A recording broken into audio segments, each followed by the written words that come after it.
everybody. Welcome to Learning the Scottish Great Highland Bagpipe with me, J.D. Ingram, pipe major of the Charleston Pipe Band. This week we're going to be learning Lesson 23, the Rowan Tree. Your goal is to be able to play the entirety of the Rowan Tree at a steady tempo and with correct use of embellishments. We'll discuss the importance of playing with good tones so that other pipers could play harmonies along with you.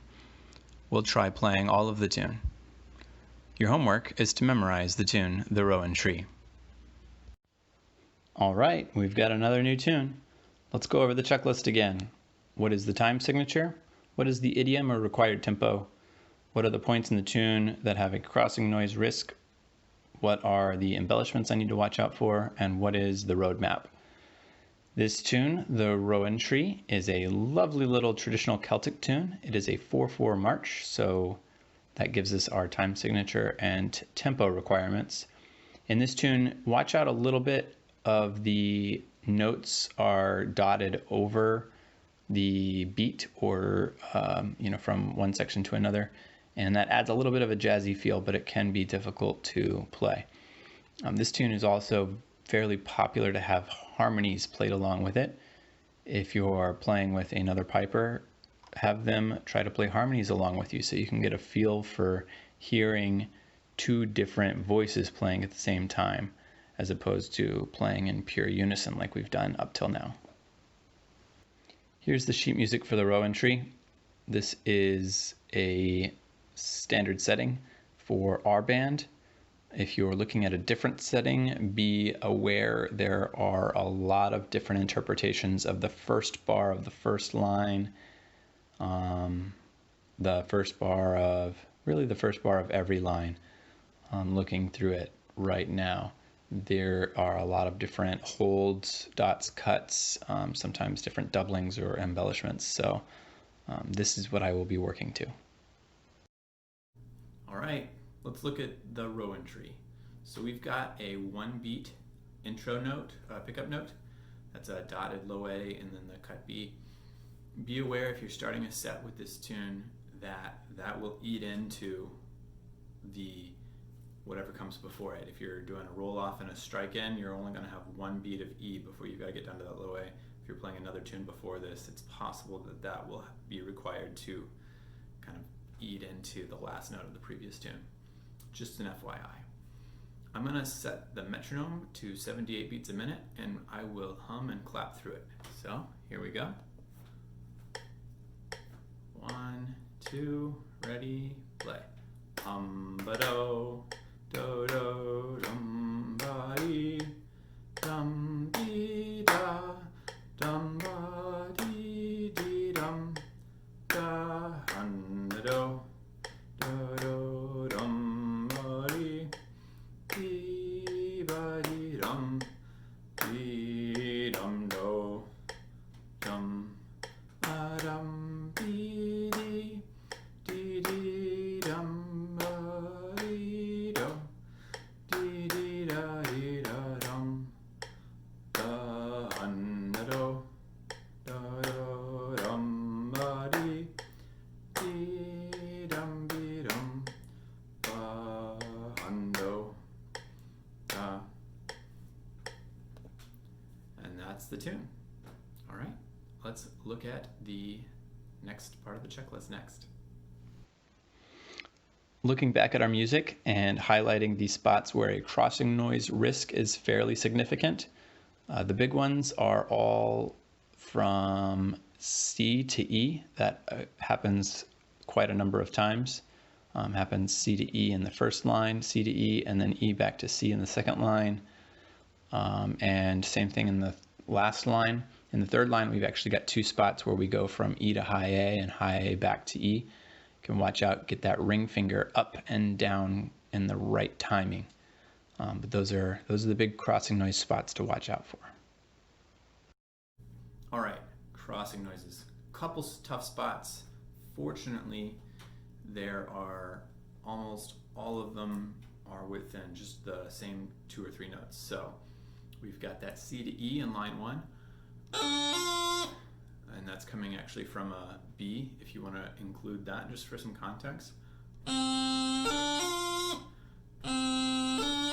that C is going to be a little short, not so short that you're not going to be able to hear it or anything like that, but it's worth maybe practicing some context around that. The same thing happens in line 2, B, and then the short C bounce up to E, and you're avoiding that one is a big one for that heavy crossing noise. You got to make sure you lead with the note that you're going to, or you pick up before you drop. And then immediately after that in line 2, you've got the opposite transition.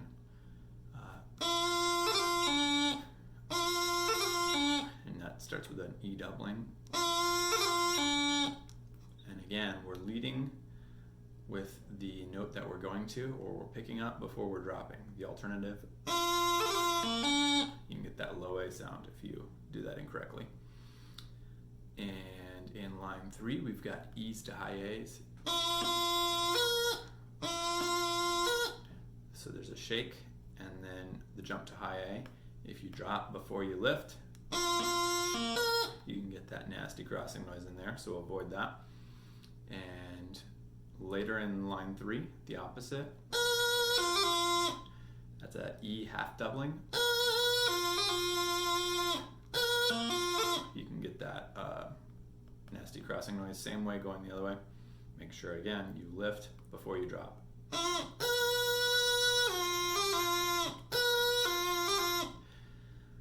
And then the last line is the same as the second line, so you've got that and that happen again. So practice those. You can actually practice just an arpeggio with those notes to get the ring finger moving at the right times. And there's your crossing noises. Keep up the good work. Here's the embellishment roadmap for the Rowan Tree. You'll notice we've got a gold star for each grip, which occurs at the beginning of lines 1, 2, and 4. We've got a red star for the D throw towards the end of line 3. We've got a green star for the burls, which occurs at the ending phrase in lines 2 and 4. And everything else is doublings. So not a super difficult tune as far as embellishments, other than making sure your doublings are nice, clean, crisp, and consistent. The embellishments. All right, so we've got the grip that goes from the first C to the second C in the tune. And that comes really closely followed by a C doubling. That's probably worth practicing as a whole unit. Basically, as soon as you're done with that grip, you've got to be prepared for that C doubling.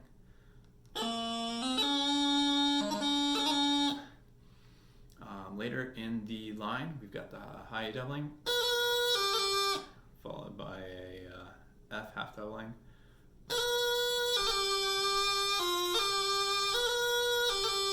And that happens twice. Second line starts the same as the first line. And then we've got an F full doubling.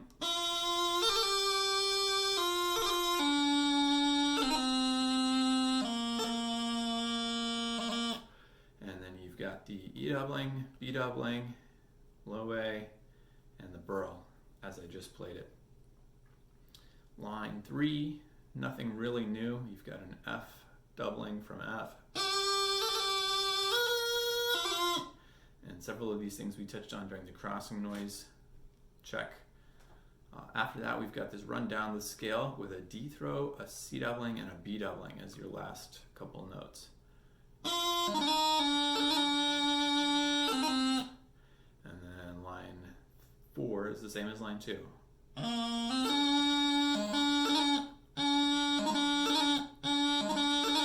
Good grip, then a quick doubling right after that.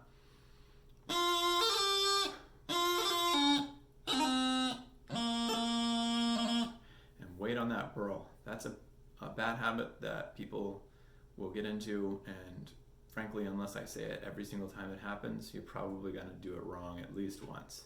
We talked about it in Mary's wedding. We'll talk about it again here.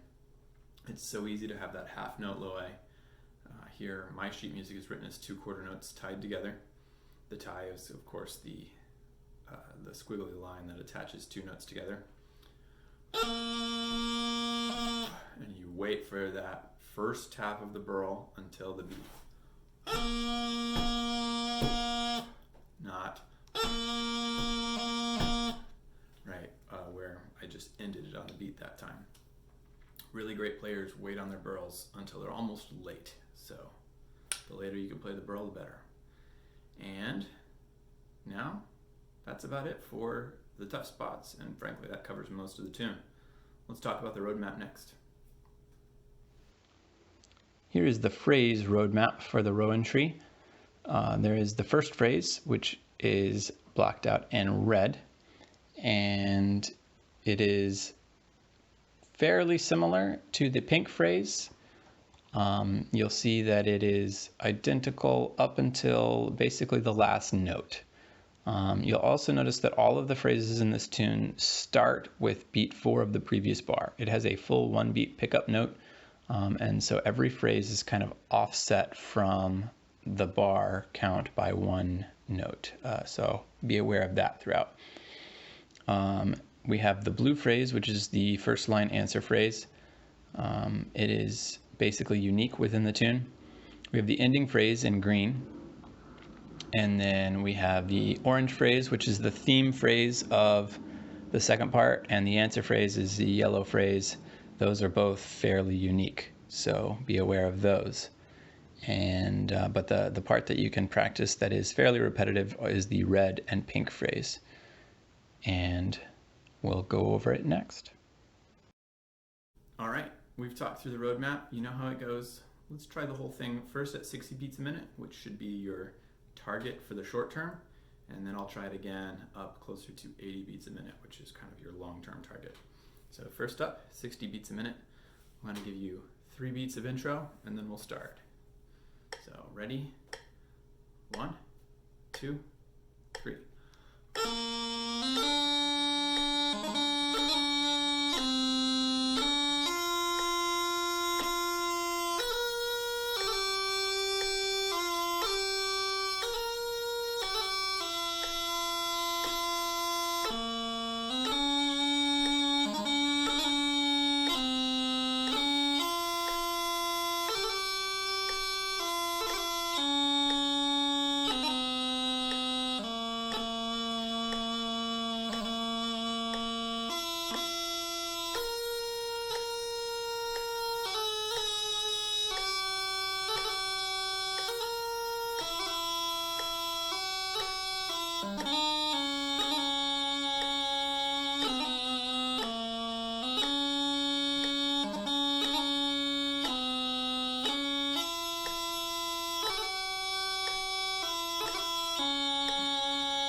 So that was at 60.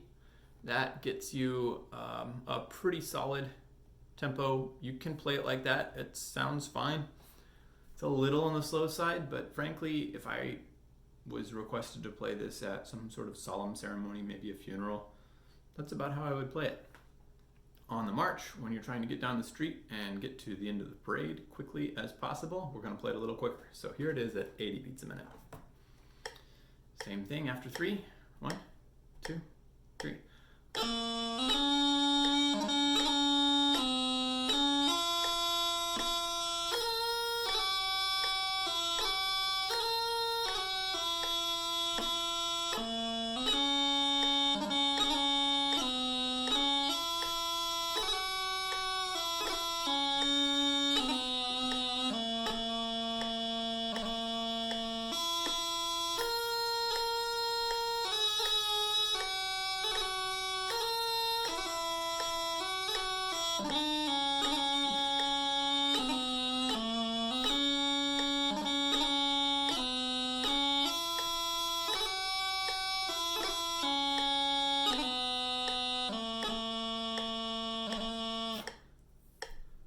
Go.